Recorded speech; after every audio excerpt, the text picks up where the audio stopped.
Yeah, I just thought I'd make a quick video about self-love and something that has changed my whole approach to it. My whole approach to it changed when I realized that you have a responsibility towards you and to understand yourself correctly. To understand there are things that are not you and things that are. But the difference is between real and illusion. Okay? Just like emotions can be real or they can be fake per se. And it will make sense down the road. The first point to express this is to realize that nobody else hears our thoughts. Nobody else hears or senses how we feel, right? Sure, there are relationships where people, create a bond, whatever. But what I'm trying to say is that you're the only one who can hear your inspirations. You're the only one who can hear what your conscience tells you. You're the only one who can hear what your emotions say. And that makes it that you're the only one that can make a change towards bettering your situation. Imagine there was a hole, right? And you were the only one who could hear somebody down that hole. It's not a question of time. Nobody else is going to see him. Nobody else is going to hear him. It's just you. And now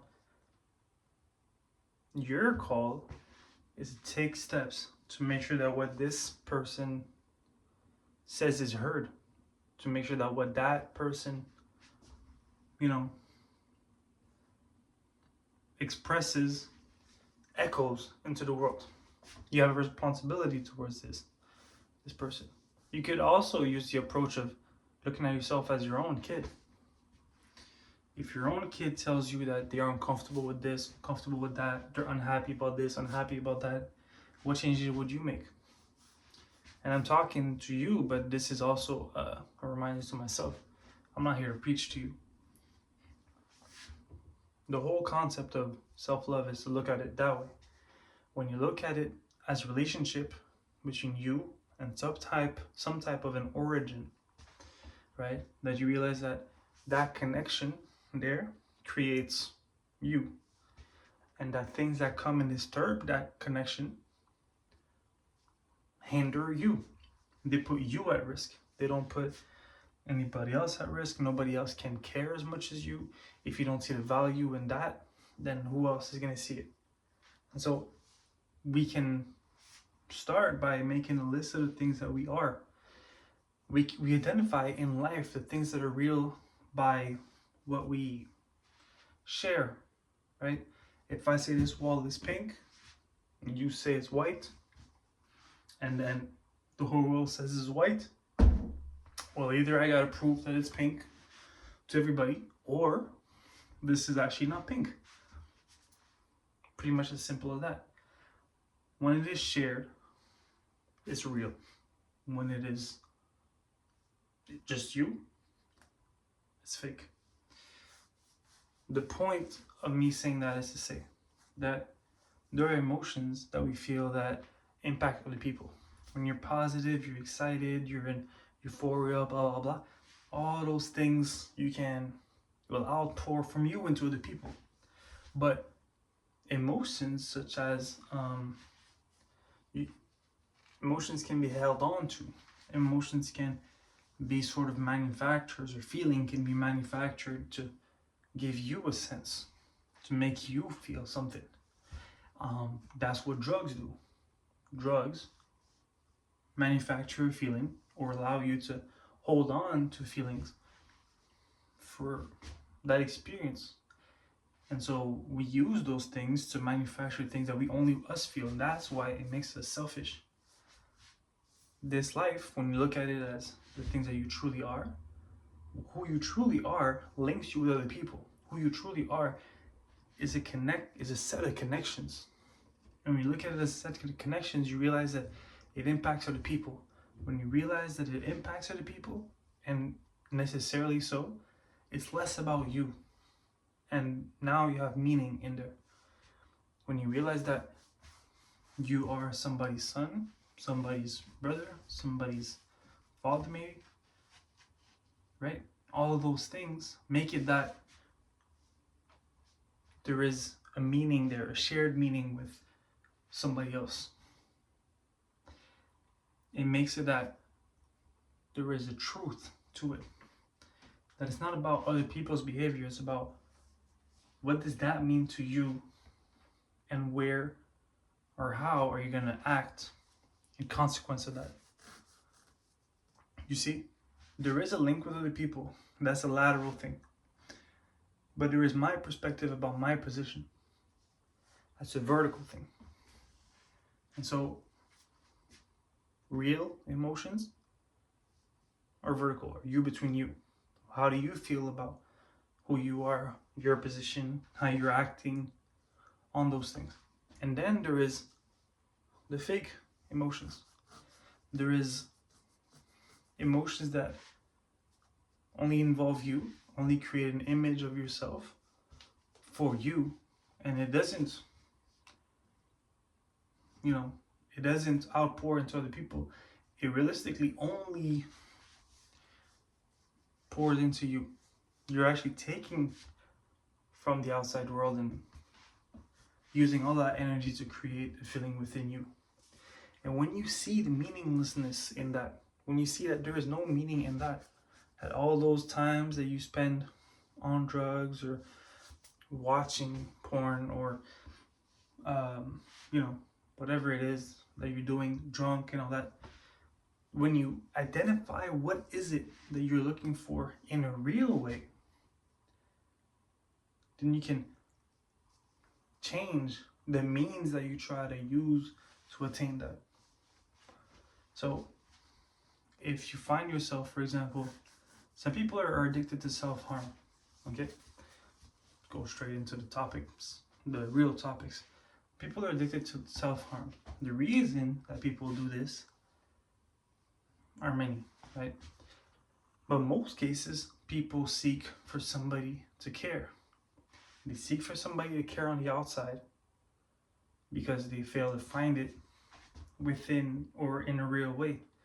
And what is a real way is hard to put into words, right? But in that situation, you could implement habits that would allow you to find that in a meaningful way, in a real way, in a way where you realize that you can do something about it, that is self-love. That you can make a list of things, right? You say, I'm a son to this person, I'm a brother, I'm a father, I'm a whatever, everything that has meaning to you. And then you just act based on what does that mean to you. How do you see that you being that person or those criterias? What would be the actions that align with that? And you can make another list of hobbies. Make a list of hobbies that you've been doing since the dawn of time. Maybe some that you've given up on. Those things that put you in a flow state that when you do them, you forget time as it passes. And that will be the subjective perception that you have, right? There's objectively things that you are, and there is subjectively things that you are. And you can discover more things, but maybe you were into pottery when you were 7. And you used to love it, you used to think that you were going to be an artist, and somewhere along the line you stopped doing it. By giving into those actions, you're pouring into you. When you pour into you, you can then outpour into other people. And so that's another question. Where is our time spent? Is our time spent pouring our attention into other people, other people's lives, because we think we got to keep up with that as we have a fear of missing out? Or are we using that attention to pour into ourselves, right? So that at some point we can outpour and share positive feelings with the people around us, right? Can we take the actions and experience meaningful things rather than fake things, and replace habits progressively with things that are more sustainable? You can't just keep using the shortcuts. The shortcuts are not sustainable. But these habits, right? The hobbies and using that list, those two lists that we make, those are sustainable.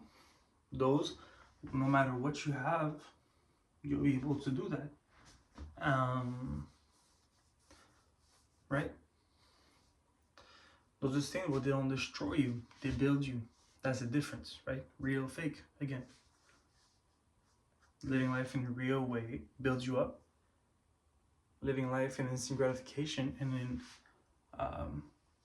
in a fake way breaks you down. And so, to make that distinction changes life. It's important to accept the darkness in life, to accept that, you know, the greed that we face, the, you know, all of those, the darkness, it's important to accept it. But it's then even more important to overcome it, right? Part of life is to accept who we are. Sin, we sin, sure. Not to make this a religious video, but, you know,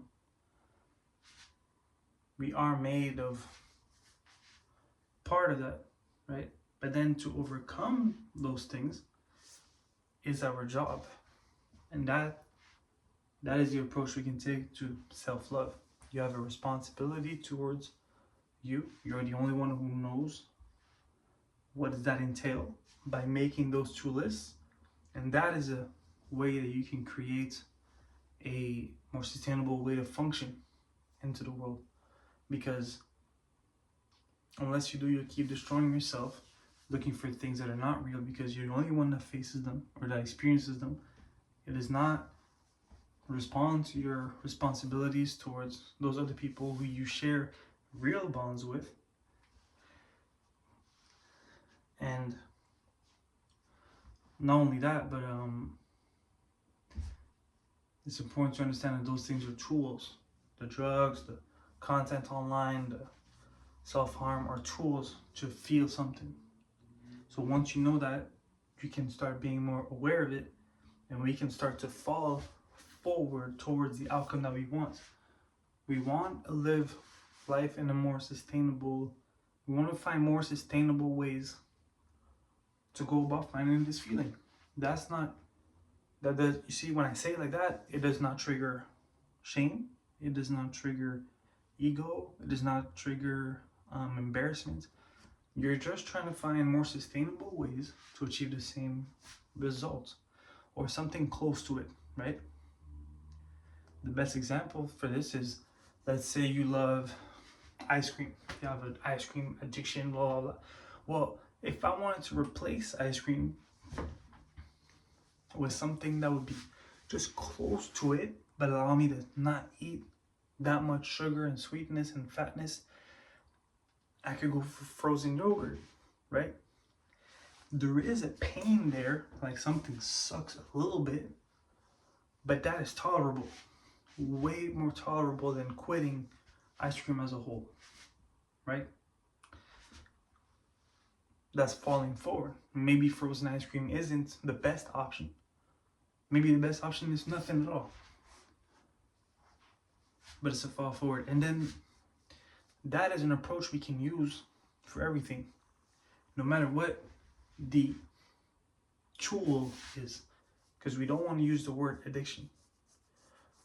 Addiction is a type of word that gives you no power. You say you're depressed. Okay, you are depressed. There's nothing we can do from there. Giving all the power to the statement, now we're just, it kind of benefits you because you feel like, okay, well, there's nothing I can do. If you say you're an addict, there's nothing I can do. So the words matter. Take away the power from those things. You're not addicted to something, but in the past, you've used that a tool to achieve it, to respond to a feeling, right? But in the future, you don't have to keep doing that. You can move forward with something different.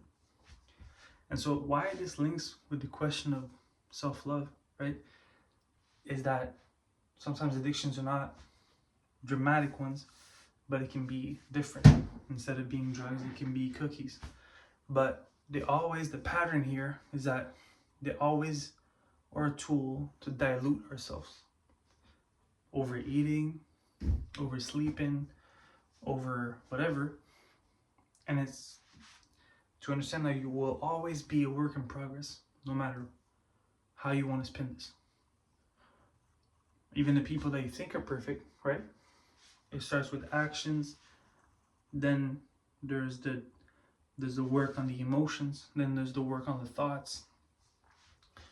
It's a work in progress, and then the challenges change. But once you realize everybody's doing work, you realize that me and you, we're not like out of the game. This is the game. This is what everybody experiences, just at different places. That's it. So I hope this is valuable. I hope this makes sense. Try to break it down as clear as I could. If you watched this point, you can please follow my Instagram, the same name as my channel with an underscore. Like this video, leave a comment. Let me know what you want to see or what questions did this bring in you, and what did you like about it. Thank you for watching. See you in the next one.